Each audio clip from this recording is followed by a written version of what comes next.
Monsieur Philippe Buton, bonjour. Bonjour. Alors, je vous reçois pour votre livre L'histoire du gauchisme, l'héritage de mai 68. C'est un livre que j'ai lu avec beaucoup d'intérêt, que j'ai beaucoup apprécié. C'est une mine d'informations d'une mouvance ou d'une galaxie. C'est le terme que vous employez, que je ne connaissais pas très bien. Donc, voilà, je salue votre talent pédagogue. Vraiment, c'est un livre qui est très, très riche, qui m'a vraiment beaucoup, beaucoup intéressé, donc d'où cet entretien. Ma première question va être très simple. Je voudrais juste savoir combien de temps vous avez mis pour écrire le livre. C'est compliqué à répondre à votre question parce qu'on ne fait jamais que ça.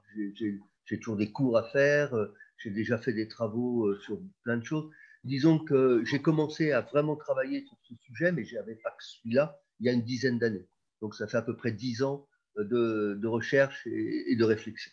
D'accord. Alors, je vais vous citer pour introduire ma première question intellectuelle et historique. Vous dites, initialement, donc le terme gauchisme, il provient du livre publié par Lénine en 1920, La maladie infantile du communisme, le gauchisme, et vous ajoutez, le fondateur du communisme moderne essaye ainsi de caractériser et de disqualifier les dissidences apparues à la gauche des partis communistes. Ma question va être très simple. Est-ce que les gauchistes se sont reconnus dans cette appellation de gauchistes? Est-ce qu'ils s'appelaient entre eux les gauchistes? Alors, en général, non, mais il y a quelques exceptions. Euh, En général, non, parce que comme je l'ai écrit, Lénine utilisait cette appellation pour disqualifier ses concurrents, hein, en expliquant qu'ils n'étaient pas sérieux, ils étaient comme des enfants, alors que lui était un adulte efficace. Donc, logiquement, ceux qui se sentent disqualifiés par cette appellation ne reprennent pas cette appellation. Et si vous demandez à n'importe quel militant d'extrême gauche aujourd'hui, que ce soit lutte ouvrière ou que ce soit n'importe quel groupe NPA, etc. Est-ce que vous êtes gauchiste? Il vous répondra non, je ne suis pas gauchiste. Bon. Parfois, il y a quand même des gens qui ont repris ce terme. Je pense notamment à, je ne sais pas si je l'ai évoqué dans le livre, une chanteuse maoïste qui a eu beaucoup de succès dans le microcosme, hein, de l'époque, qui s'appelle toujours vivante, Dominique Grange, eh bien, qui a une chanson qui commence en disant: nous sommes les gauchistes, les aventuristes, marxistes, léninistes, guévaristes ou trotskistes, nous sommes des anards qui en avons marre de voir les flicards quadriller nos boulevards. Donc, certains reprennent ce terme, mais évidemment, ils n'y mettent pas la même chose que Lénine. C'est-à-dire que, en fait, quand ils reprennent ce terme, eux, c'est pas pour du tout dire qu'on est des gens pas sérieux, c'est dire qu'on est dans le courant de la jeunesse. On est dans le courant de la révolte, de la spontanéité. Voilà, on veut secouer les vieilles maisons, en gros. C'est ça. Très Je ne sais bien. pas si c'est très clair ma réponse. Oh, si, si, c'est très, très clair. Alors, je vous cite à nouveau parce que c'est très intéressant. Donc, tout au début du livre, vous dites, le 15 mars 1968, Pierre Viançon-Ponté écrit dans Le Monde une phrase restée célèbre: La France s'ennuie. 2 mois plus tard, des cortèges impressionnants, parsemés de drapeaux rouges, parfois de drapeaux noirs, parcourent les rues de la plupart des grandes villes françaises et les observateurs découvrent des sigles jusqu'alors inconnus aux intitulés mystérieux: JCR, UJCML, OCI, PCMLF, point d'interrogation, 3 petits points. Le gauchisme politique est né. Et après, vous précisez, du moins en apparence, en réalité, sa naissance est antérieure, mais elle s'opérait dans la discrétion. Comment des mouvements aussi discrets, aussi bien en termes de nombre, par rapport à leur nombre de militants, si vous en parlez dans le livre, qui avaient en définitive peu d'influence, ont-ils pu préparer et encadrer ce qu'on a appelé la révolution ou les événements de mai 68? Ah, ben voilà, ça c'est la vraie question. Euh, Parce que, si vous voulez, je crois qu'il y a deux choses qui sont importantes à distinguer. La première chose, c'est qu'il y a des gens qui sont gauchistes au sens classique du terme, c'est-à-dire qui sont à gauche du PC. Il y en a toujours eu. Depuis que le PC existe, il y a toujours eu des gens qui disent: ouais, il est trop sage, il n'est pas assez révolutionnaire, etc. Et aujourd'hui encore, vous avez des gens qui, de toute façon, on trouve toujours des gens plus à gauche que soi, hein. Il n'y a pas de pureté magique. Bon. Donc, qu'il y ait des minorités très révolutionnaires, très radicales, style les Black Blocs par exemple actuellement, c'est logique, c'est normal. La grande différence, et c'est ça qui m'a interrogé dans mon livre, c'est que à un moment donné, ces petits groupes cessent d'être des petits groupes pour devenir de grandes choses. Et alors, l'idée, en tant qu'historien, c'est que s'ils arrivent à ne plus être de petits groupes, mais à devenir des grandes choses, c'est parce qu'ils remplissent une fonction sociale. C'est-à-dire qu'ils sont utiles à la société, du moins à une fraction de la société. Et c'est ça qui s'est passé en 68, dans les années 68. C'est-à-dire qu'ils sont devenus les porte-voix d'une génération, même d'une classe nouvelle, qui était dans une crise existentielle, dans une situation d'insatisfaction, et qui, un peu paumé, eh bien, leur a fait confiance, leur a dit, OK, allez-y, aidez-nous pour nous faire une place dans cette société. Mais quand on voit, par exemple, vous le mettez dans le livre, le nombre de journaux, leurs publications, leurs tirages, on n'atteint pas des dizaines de milliers ou des centaines de milliers d'exemplaires. Donc, comment réaliser cette adéquation entre une population qui atteint qui veut du changement et des groupes politiques très encadrés et vraiment très minoritaires? Bah, écoutez, le plus simple, c'est de prendre un exemple concret, parce que sinon, ça devient très théorique. Prenez, j'allais dire, n'importe quel lycée au mois de mars 1973. Il y a peut-être quelques exceptions, mais j'en ai encore pas rencontré. Donc, c'est pratiquement, en tout cas, c'est tous les lycées que je connais de France, et ça doit être au moins 95% des lycées de France. Ce jour-là, ce mois-là, vous avez dans tous ces lycées des assemblées générales qui sont convoquées. Comment? Vous avez un ou deux militants gauchistes qui écrivent sur une feuille, sur un bout de papier, assemblée générale à telle heure. Bien. Eh bien, là, à cette heure-là, vous avez des centaines de lycéens qui sont dans l'assemblée générale et qui écoutent ceux qui veulent parler. Et à ce moment-là, il y a un de ces militants révolutionnaires qui dit le gouvernement vient de faire une loi, la loi Debré, qui supprime les sursis pour les services, pour le service militaire. C'est scandaleux, l'armée ça pue, l'armée ça pollue, etc., etc. Il faut faire grève. Et tous les lycées de France, sans exception, sauf quelques-uns peut-être que je n'ai pas repérés, font grève. Et ce n'est pas des grèves comme aujourd'hui, où pour être tranquille, quand aujourd'hui des groupes de lycéens veulent faire grève, ils se mettent devant la porte, ils empêchent les élèves de passer. Mais à l'époque, pas du tout. À l'époque, c'était l'énorme majorité des lycéens qui votaient, et qui votaient favorablement à la grève. Et cette grève a duré un mois et demi, si ma mémoire est bonne. Donc, vous voyez, donc vous avez quoi? 3, 4, 5 militants révolutionnaires à ce moment-là. Mais leur proposition est reprise par la totalité des lycéens. C'est ça qui s'est passé pendant toute cette période. Vous avez une agitation sur à peu près n'importe quel thème, mais impulsée par des militants révolutionnaires, qu'ils soient anarchistes, qu'ils soient trotskistes, qu'ils soient n'importe quoi, mais les gens sont d'accord. Les gens sont d'accord. Ils ne comprennent pas la totalité. Ils ne comprennent pas pourquoi ces militants révolutionnaires s'activent, font telle ou telle proposition. Mais ils sont d'accord, en gros, avec l'idée de la contestation, au sens large du terme. Alors, dans votre ouvrage, vous rappelez qu'au départ, le gauchisme ou les gauchismes sont articulés autour de trois grandes familles. Donc, vous citez les anarchistes, les trotskistes et les maoïstes. Alors, si vous le voulez bien, je voudrais vous citer une parole d'une chanson de Renaud. Alors, je le lis, hein, je ne la chante pas parce que je suis très mauvais, mais Renaud, il dit, au quatrième dans mon HLM, il y a celui que les voisins appellent le communiste, mais ça ne lui plaît pas bien, il dit qu'il est trotskiste. J'ai jamais bien pigé la différence profonde. Il voudrait m'expliquer, mais ça prendrait des plombes. Alors, sans que ça prenne une plombe, est-ce que vous pourrez nous expliquer les différences et les similitudes entre ces trois grandes familles, anarchistes, trotskistes et maoïstes?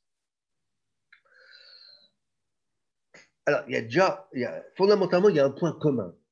C'est qu'ils sont opposés au Parti communiste. c'est une période qu'il faut vraiment. Je vous parle d'un temps que les moins de 20 ans ne peuvent pas connaître. Et donc, c'était une période où le Parti communiste était extrêmement puissant en France. C'était de l'ordre entre 20 et 25% de l'électorat, de ceux qui votaient. Et c'était plus que en plus des électeurs, c'était une force militante. La CGT était totalement tenue par le PC, et la CGT, c'était le syndicat français. Les autres ne comptaient pas beaucoup. Bref, vous avez donc une scène politique et sociale qui est complètement dominée par le Parti communiste. Et ce qui unit les gauchistes, quels qu'ils soient, c'est d'être opposés au Parti communiste. Évidemment au capitalisme, évidemment à la bourgeoisie, mais de ne pas être communiste, comme dit Renaud. Alors, certes, ça demande des plombes, mais il y a quand même un point très simple, c'est que pour eux, les communistes ont renoncé à faire la révolution, alors que eux restent fidèles à la révolution. Ça, c'est le point central.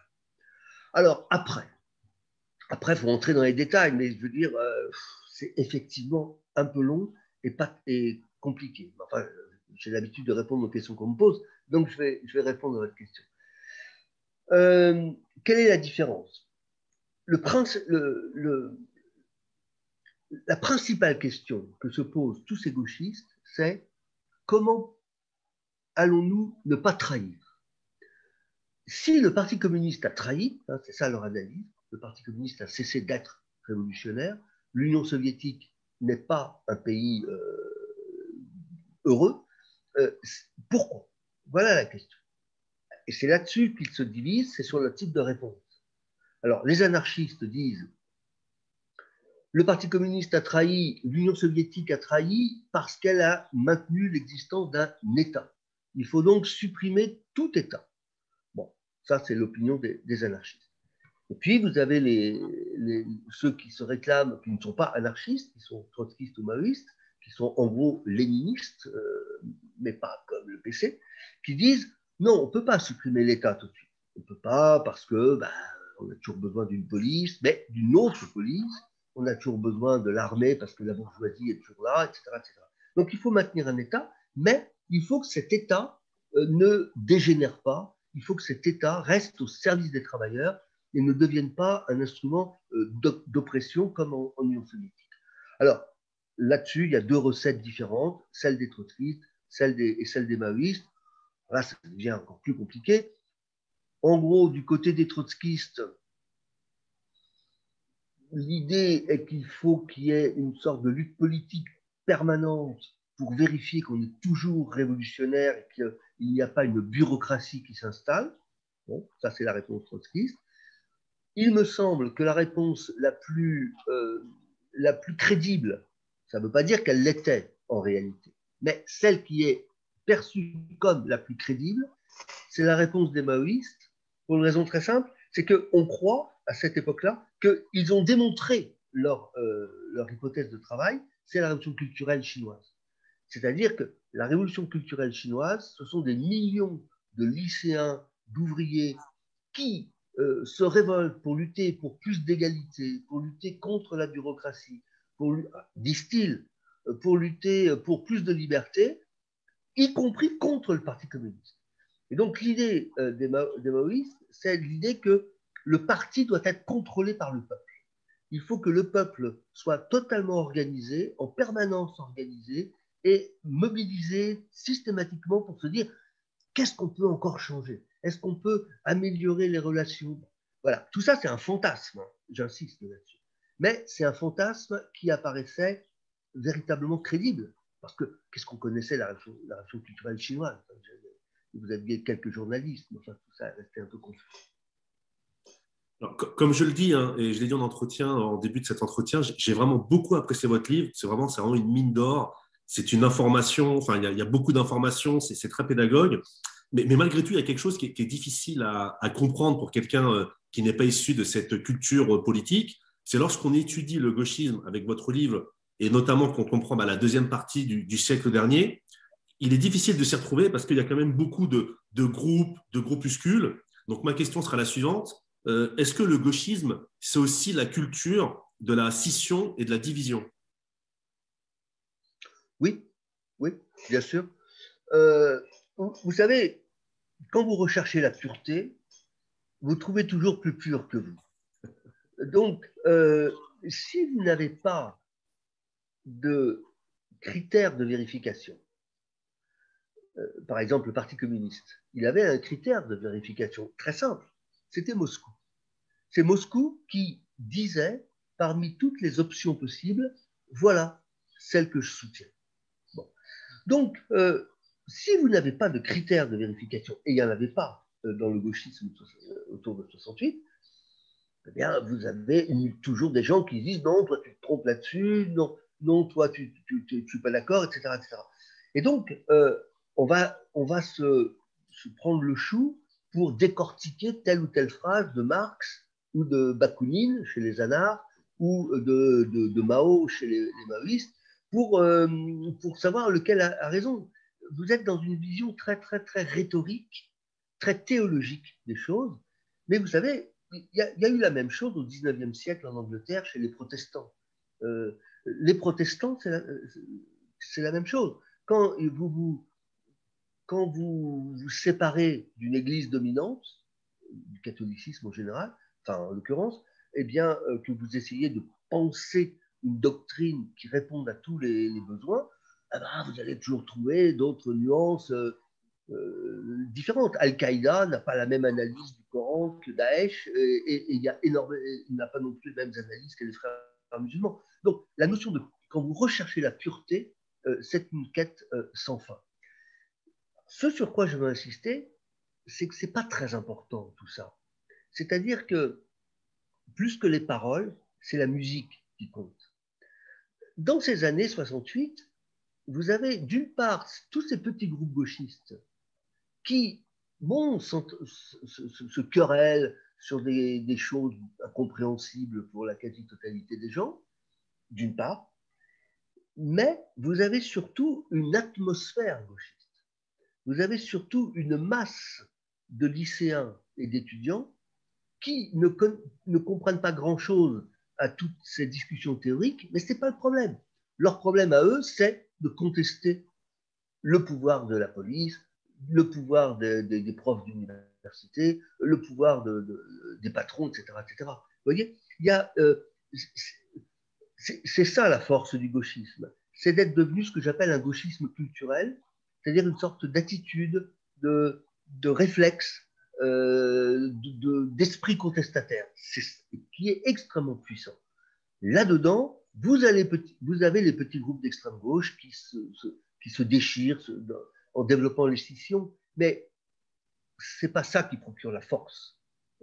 Ça procure pas non plus la faiblesse. C'est deux choses différentes, deux choses décalées. Alors, dans votre livre, il y a un autre passage que j'ai trouvé remarquable et intéressant, c'est quand vous vous attardez sur la stratégie des gauchistes pour, pas infiltrer, mais disons pour marquer leur empreinte, les usines et le monde ouvrier.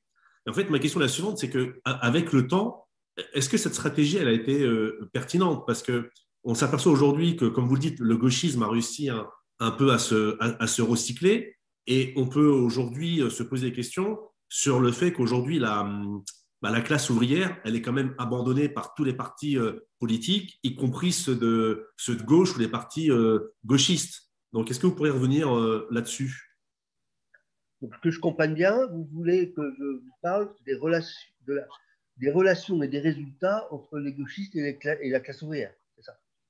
Euh, il faut partir encore une fois, d'une situation qui était extrêmement différente de la situation actuelle. Les ouvriers dans les années 50 et encore au début des années 60 font confiance au Parti communiste. Bon, il faut comprendre ça, c'est vraiment fondamental. Et ils font confiance pour deux raisons. La première raison, c'est que dans, dans, la, dans la vie quotidienne, le Parti communiste les défend, lutte avec eux dans les syndicats pour augmenter les salaires, etc. etc. Bon. Ça, c'est la première chose, la première raison. Mais il y a une deuxième raison qui est beaucoup plus importante qu'on oublie tout le temps. C'est que le Parti communiste, il a donné aux ouvriers français ce que j'appelle une deuxième chance. La France républicaine des années 50, c'est une France qui est très inégalitaire, ou du moins, elle est de fait beaucoup moins inégalitaire que les autres pays du monde, mais elle est plus inégalitaire que la France actuelle. Et dans cette inégalité, la principale inégalité, c'est que si vous étiez fils d'ouvrier, vous aviez 90 chances sur 100 d'aller travailler en usine dès l'âge de 14-15 ans. C'était pratiquement impossible de faire des études supérieures. Et donc, or, évidemment, il n'y a pas plus d'imbéciles chez les ouvriers que chez les autres. Bon. Donc, tous ces gens très, très intelligents qui auraient réussi à l'école si on les avait aidés, etc., se trouvaient, sont allés bosser en usine, et grâce au Parti communiste, ils ont une deuxième chance. C'est-à-dire qu'ils vont devenir des militants, ils vont devenir des délégués du personnel, des délégués syndicaux, ils vont être embauchés dans les municipalités communistes, ils vont devenir des permanents. Bref, ils vont cesser d'être ouvriers tout en continuant de se battre pour les ouvriers. C'est un ascenseur social qui est parallèle à l'ascenseur social de l'école. Donc, ce sont ces deux choses qui expliquent pourquoi le Parti communiste avait un lien très puissant avec la classe ouvrière des années 60. Alors, arrivent les gauchistes. Les gauchistes, ils disent aux ouvriers, oui, le Parti communiste vous trahit, le Parti communiste a abandonné l'idée révolutionnaire, nous allons vous aider à. Mais comment sont-ils perçus par les ouvriers? En ce qui concerne le premier aspect, c'est-à-dire l'aspect de se défendre dans la lutte de tous les jours, là, ça marche bien, parce que les militants gauchistes, ce sont des gens qui sont courageux, qui savent se battre physiquement contre la police, qui ne sont pas débiles, qui savent écrire des tracts.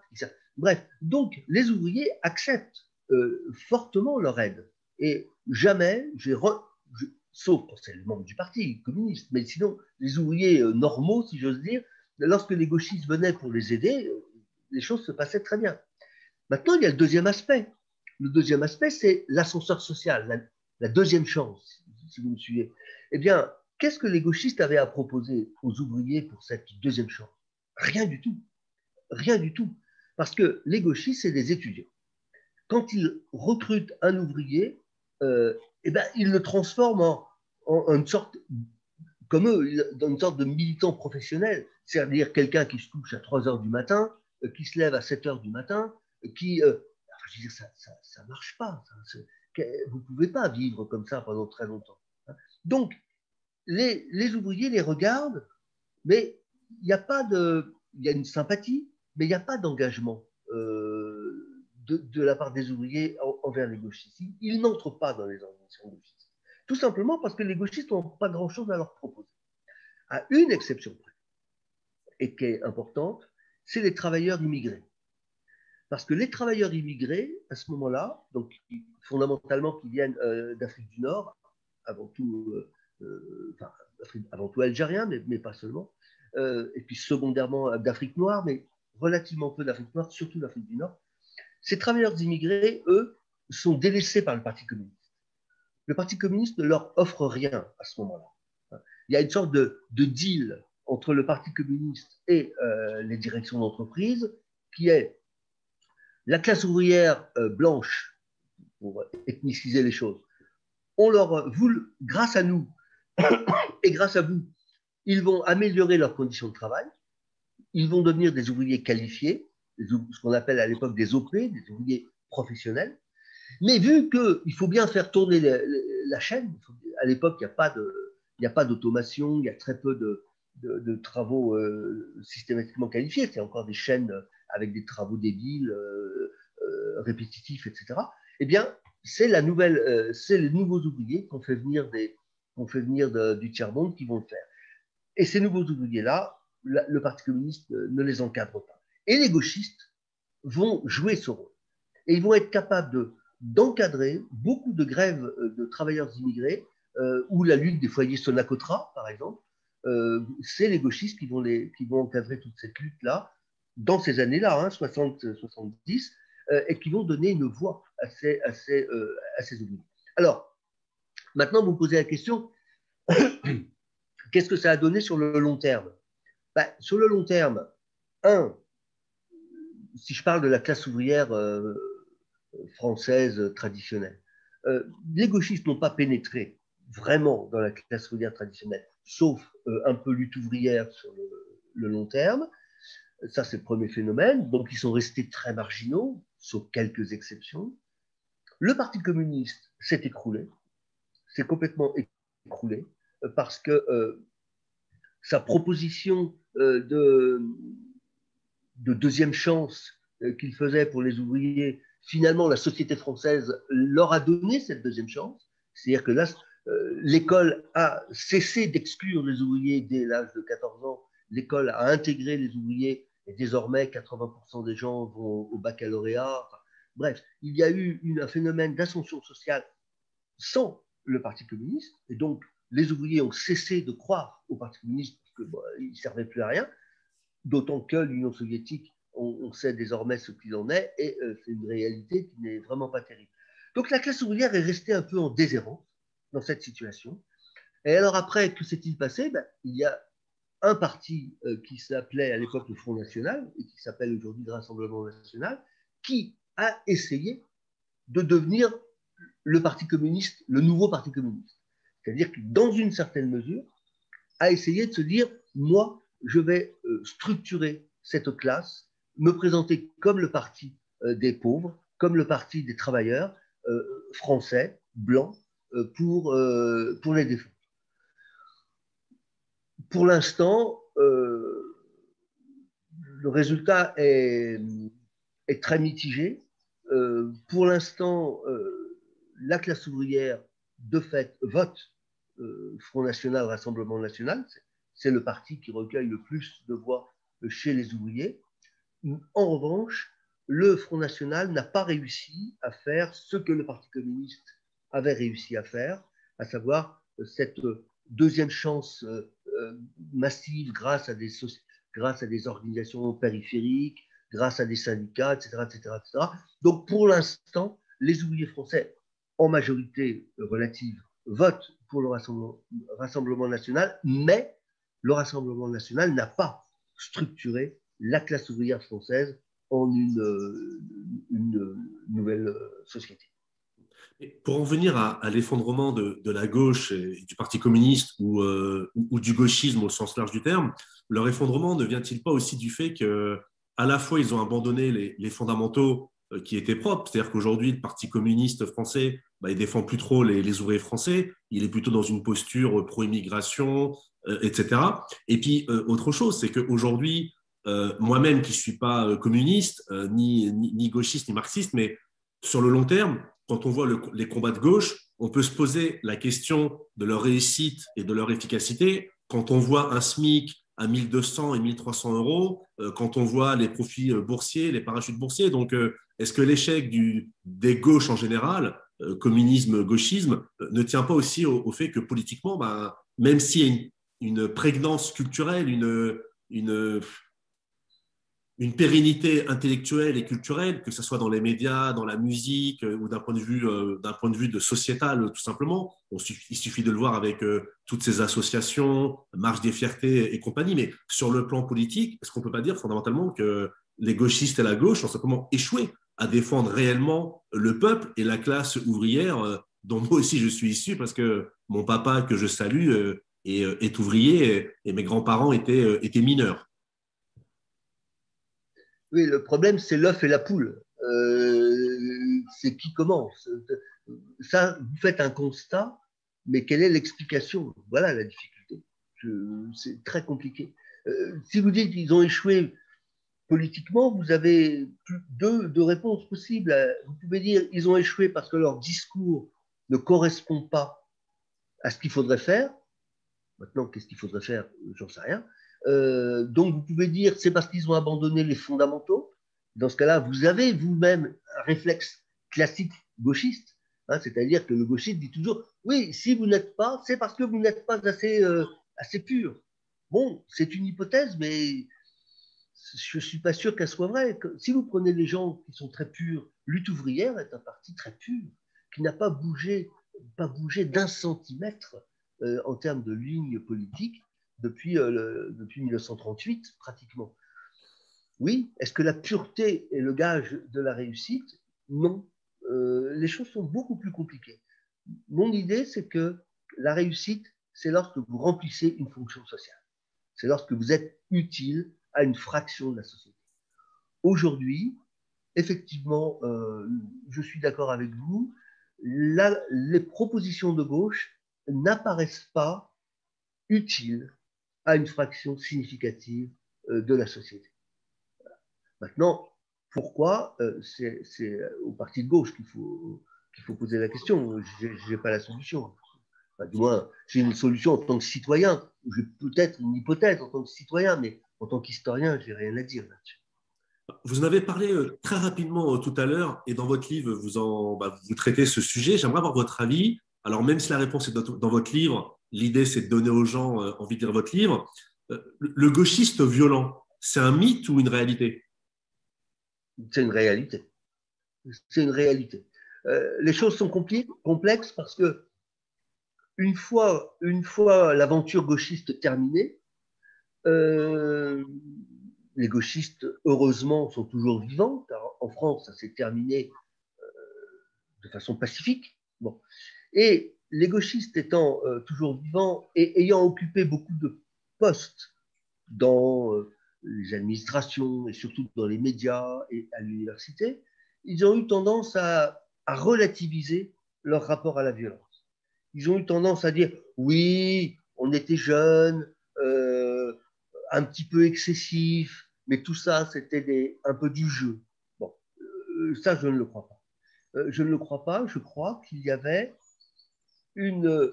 C'est d'ailleurs la définition même du gauchiste. Hein, du gauchiste, comme je vous l'ai dit, il pense que le Parti communiste a trahi, a renoncé à la révolution. Donc ils veulent faire la révolution.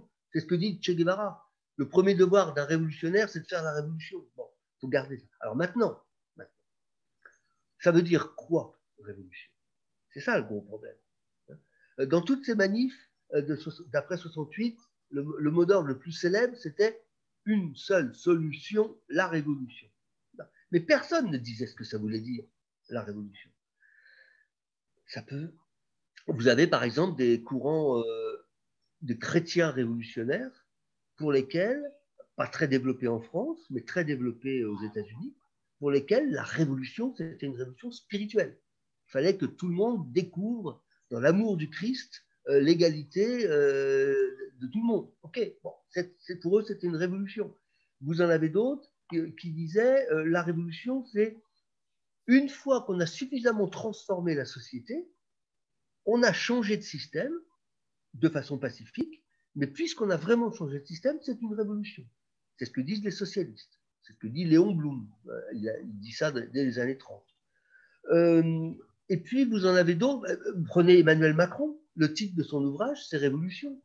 Or n'imaginez pas Emmanuel Macron prendre une Kalachnikov. Bon.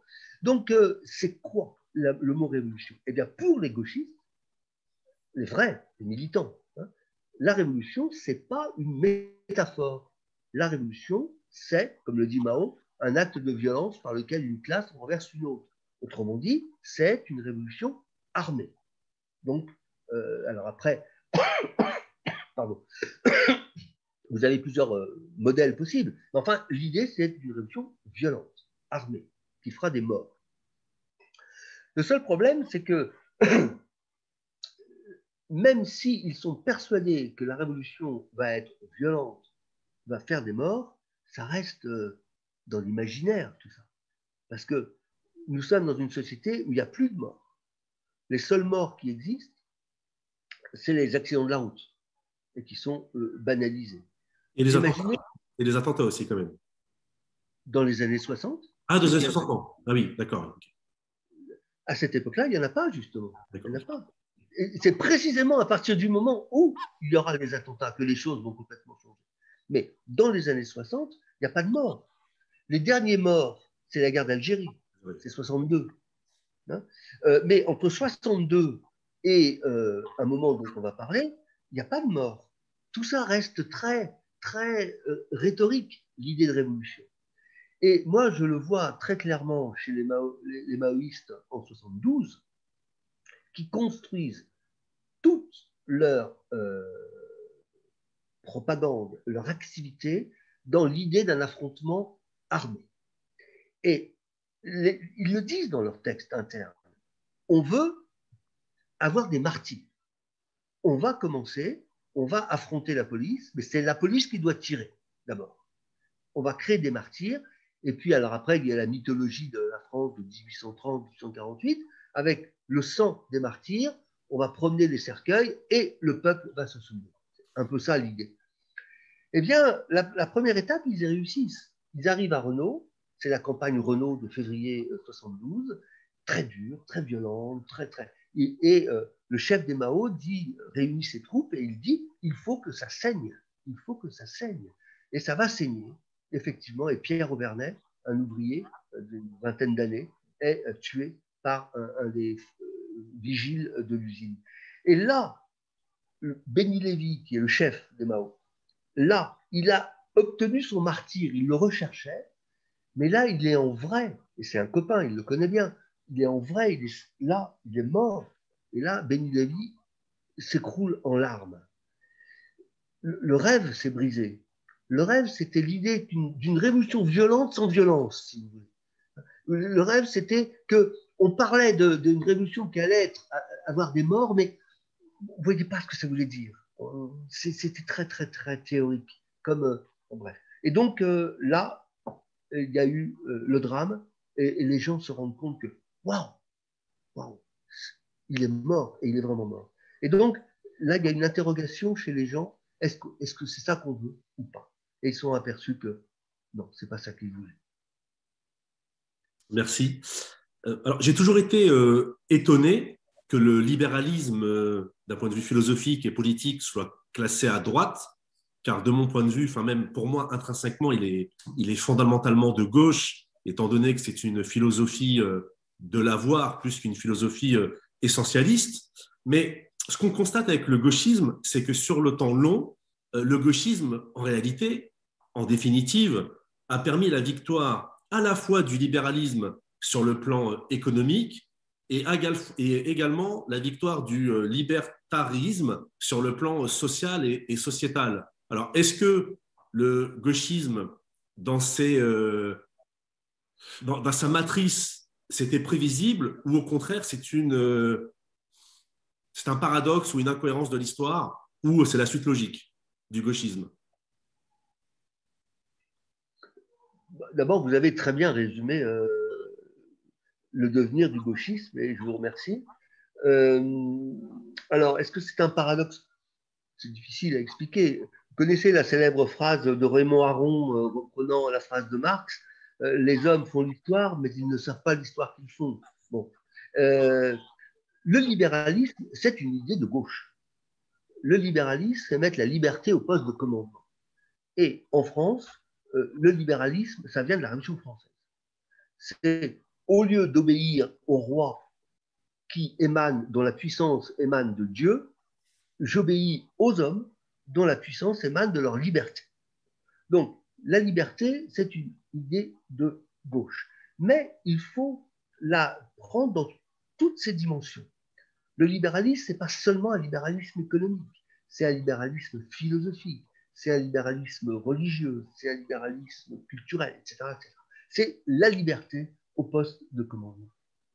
Alors, dans la société française, un peu vieillotte, dirigée par quelqu'un qui est né en 1890, donc qui est quand même pas tout jeune, qui a les idées de son époque, évidemment. Je ne sais pas si c'est vrai, mais on dit que jamais De Gaulle n'a pu inviter à sa table à Colombey-les-Deux-Églises un homme divorcé, parce que sa femme s'y opposait.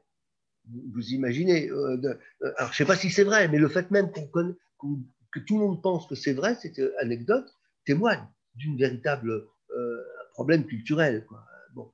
Donc, dans cette France un peu vieillotte de notaires, cette nouvelle génération qui veut la dépoussiérer, qui veut la moderniser, qui veut la libéraliser, va utiliser le gauchisme, va se foutre le bazar pour que les choses circulent. Et les choses vont circuler. Et ce qui va l'emporter, c'est effectivement le libéralisme. Maintenant, le libéralisme, vous avez une option de gauche et une option de droite. Et en 68, le libéralisme, autour de 68, le libéralisme qui est perçu, c'est dans une option de gauche. Fondamentalement, ils veulent quoi? Ils veulent plus de liberté, ils veulent plus d'égalité, et ils veulent plus de fraternité. Ils retrouvent les grands principes de la Révolution française. C'est ça, le gauchisme culturel. Bon. Et donc, ils vont moderniser la France. Alors, est-ce que c'est un paradoxe? Non, je ne crois pas. Il y a une suite logique. Le gauchisme culturel, comme je le dis parfois, le gauchisme culturel a triomphé grâce à la mort du gauchisme politique. Je ne sais pas si vous serez d'accord, et donc si vous n'êtes pas d'accord, bah, corrigez-moi sans aucun problème. Euh, Michel Field et Daniel Cohn-Bendit ont été des gauchistes. Et ce qui est intéressant quand on regarde leur parcours, c'est qu'ils ont été parfaitement recyclés par le système dominant. Alors, sans parler d'infrastructure au sens marxiste du terme, mais les deux ont eu un ascenseur social assez fort, l'un par la politique, l'autre, on va dire, par le journalisme, enfin journalisme entre guillemets, parce que ce que fait Michel Field n'est pas vraiment du journalisme, mais ces gens-là qui étaient gauchistes dans les années 60, est-ce qu'ils n'avaient pas de conviction ou au contraire, le système, peu importe comment on l'appelle et comment on le dénomme, il est toujours beaucoup plus fort et il arrive à recycler ou à neutraliser ses plus féroces adversaires. Donc, dès qu'on raisonne sur des individus et non plus sur des masses, les choses deviennent fragiles parce que c'est un exemple, quoi. Je veux dire, et tout le monde peut dire n'importe quoi, etc. C'est compliqué. Par exemple, je ne suis pas d'accord avec vous sur le fait de dire que Michel Field et Cohn-Bendit auraient, entre guillemets, trahi leur jeunesse. Je ne suis pas bien convaincu par ça. Prenons, mais il faut prendre les deux cas différents. Mais le cas le plus simple, c'est Daniel Cohn-Bendit. Je crois, très franchement, que Cohn-Bendit est resté fidèle à son esprit de révolte de 68. Quand vous regardez ce que fait Cohn-Bendit en 68, vous le voyez systématiquement aller dans le sens du gauchisme culturel, par son ironie, par la façon de se moquer, la façon de développer l'autonomie des assemblées générales, des choses comme ça, mais vous ne le voyez pas, à la différence d'autres gauchistes, orienter tout ça dans l'affrontement violent, armé avec l'État. En 68, comme vous le savez, les manifestations ont fait très attention de ne pas aller sur l'Élysée, parce que là, c'était des morts assurés. Bon. Donc, Cohn-Bendit, je trouve qu'il s'est plutôt bien débrouillé pour développer ce gauchisme culturel, et au bout du bout, qu'est-ce qu'il a fait, Cohn-Bendit? Il est devenu un écologiste.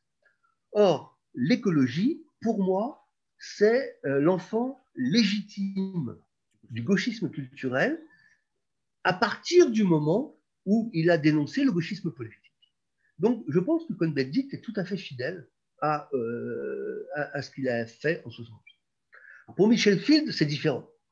Michel Field était un des dirigeants étudiants de la Ligue communiste, trotskiste, et lui voulait prendre le palais d'hiver. Lui voulait conquérir l'Élysée à la tête de milices ouvrières armées. Bon, et ça, il ne l'a pas fait.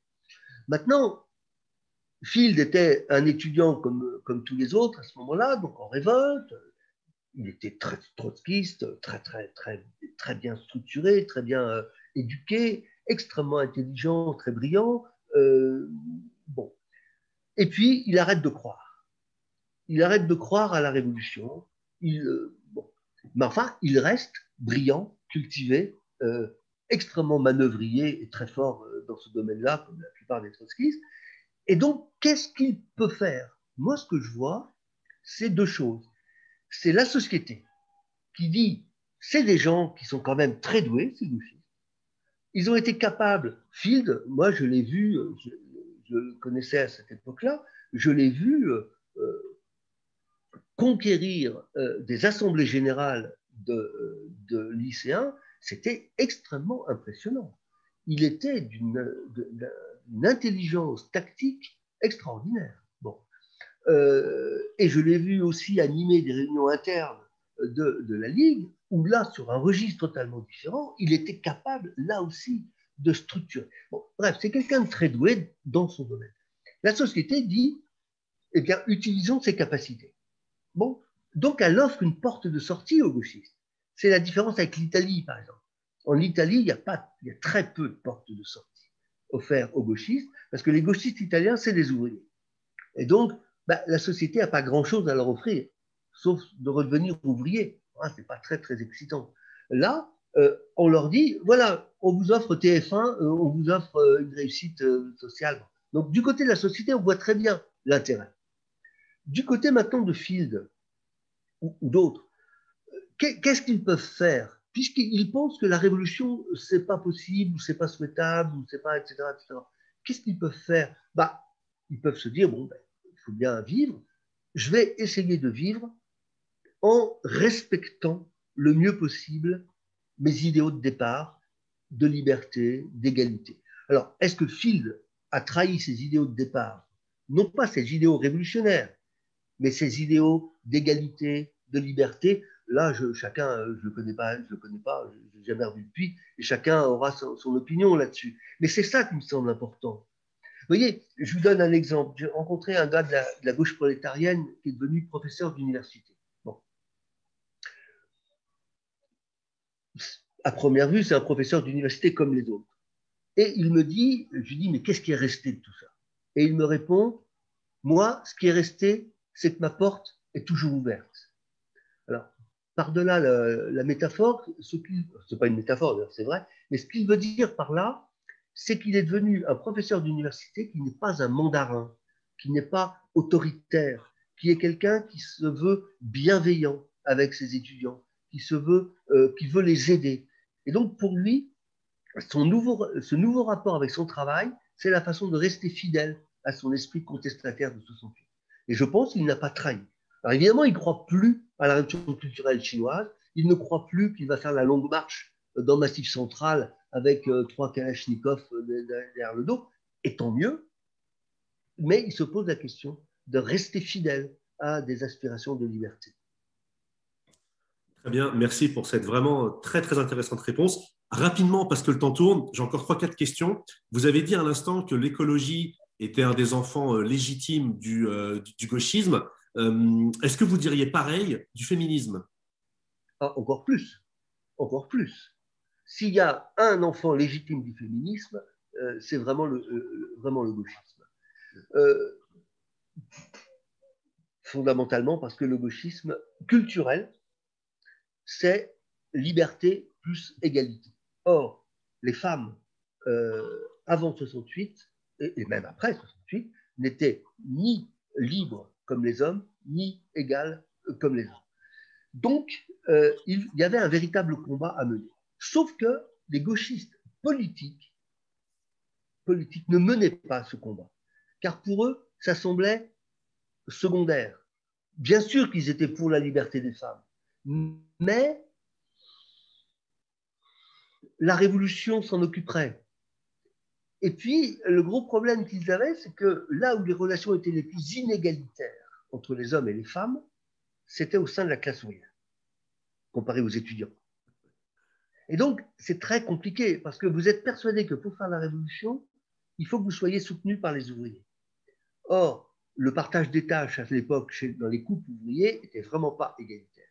Et donc, un gauchiste intervenant dans le milieu ouvrier était très, très embêté. Est-ce que je vais les emmerder sur le partage des tâches, ou bien est-ce qu'on verra ça plus tard, une fois que la même chose sera faite? D'où le fait que les gauchistes politiques, les groupes d'extrême gauche, si vous voulez, étaient très réservés sur le féminisme. En revanche, le gauchisme culturel, lui, il l'est à fond.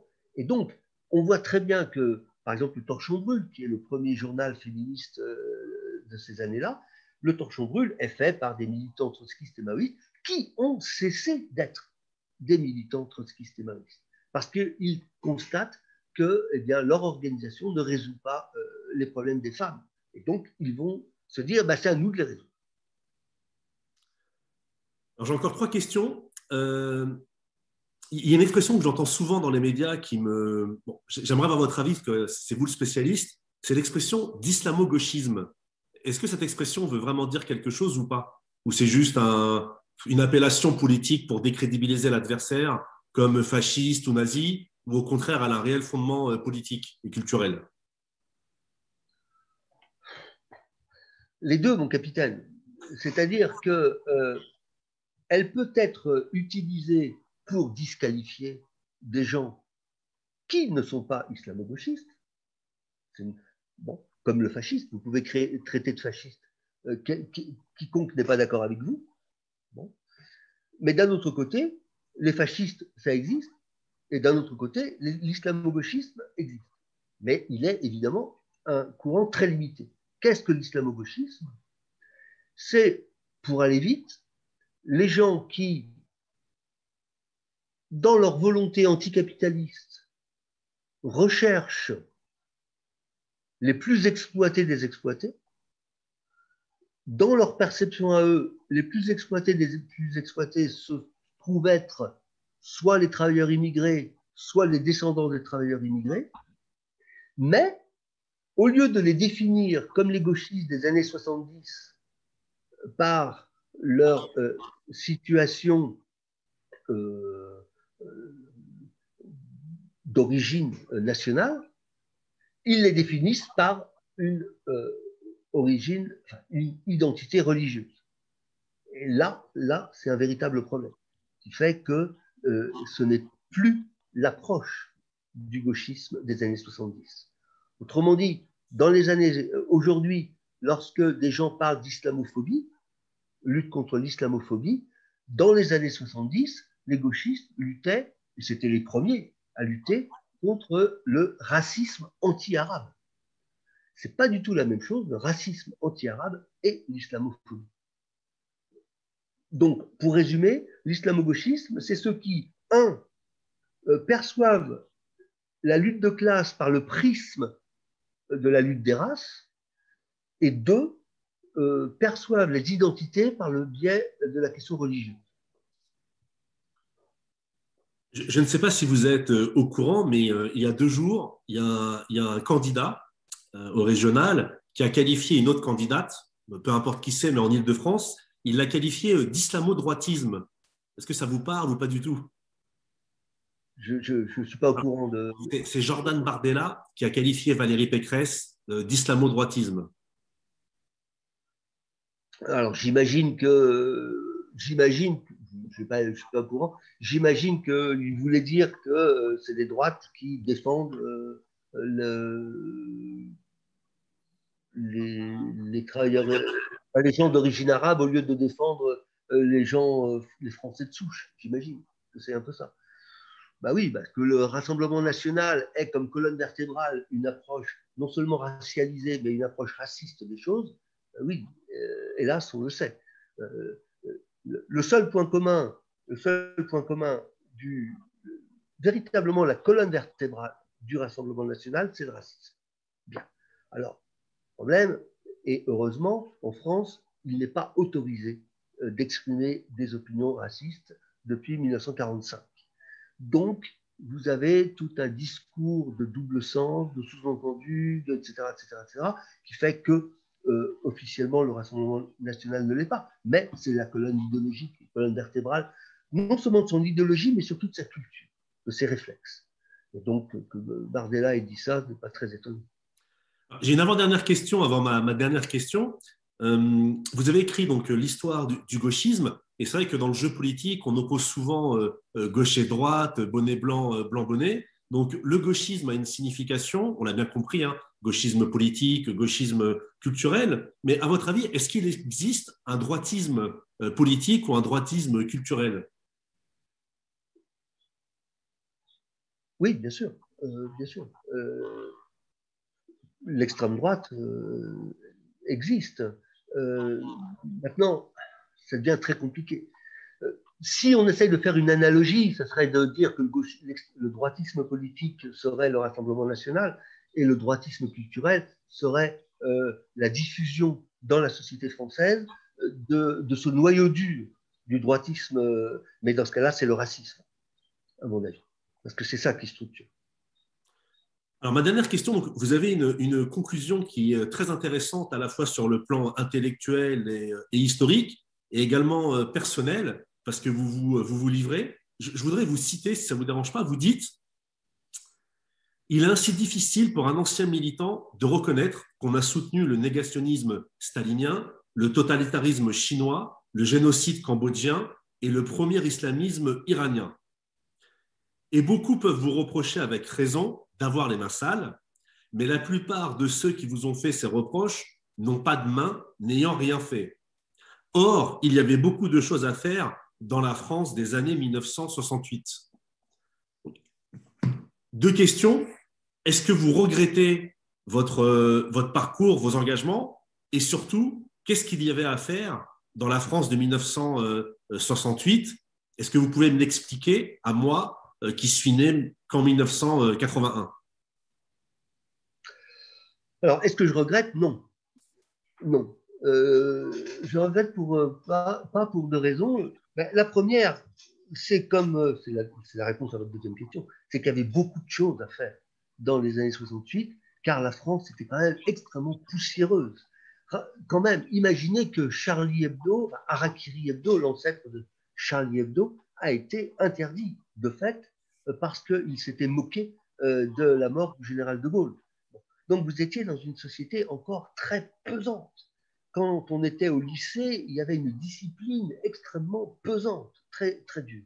Donc, il y avait les ouvriers, moi j'ai été ouvrier pendant un certain nombre de temps, les conditions de travail étaient extraordinairement violentes. La première semaine où je suis arrivé, j'ai vu quelqu'un qui s'est fait mutiler dans les conditions de travail. Donc, la France de 68 était une France très dure pour les ouvriers et très désagréable pour tout un tas de jeunes. Alors, maintenant, je ne le regrette pas parce qu'on a contribué à transformer cette société et surtout, on a contribué à la transformer dans le bon sens parce que la plupart de ces gauchistes ont réussi à remettre en cause leur propre conception. C'est-à-dire qu'une fois que vous êtes, c'est moins par moins qui est important. C'est à la fois vous êtes révolté contre cette société et vous vous êtes révolté contre les pseudo-explications premières du gauchisme politique. C'est cette double révolte qui fait qu'ensuite, vous pouvez être relativement content de ce que vous avez fait. Eh bien, écoutez, ça sera le mot de la fin. Je vous remercie vraiment pour cet entretien passionnant. Je mettrai la couverture du livre au montage, l'histoire du gauchisme, l'héritage de mai 68. Alors, pour les plus jeunes qui veulent s'intéresser à l'histoire politique, lisez-le. C'est un livre qui est vraiment dense, très intéressant. Mais je trouve encore une fois que vous êtes vraiment pédagogue et vous arrivez vraiment à nous expliquer donc des choses passionnantes. Vraiment, enfin voilà, j'ai vraiment aimé de votre livre, même si je ne suis pas issu de cette culture politique. Monsieur Buton, merci beaucoup et j'espère à très bientôt pour un autre entretien. Merci beaucoup. Au revoir. Merci.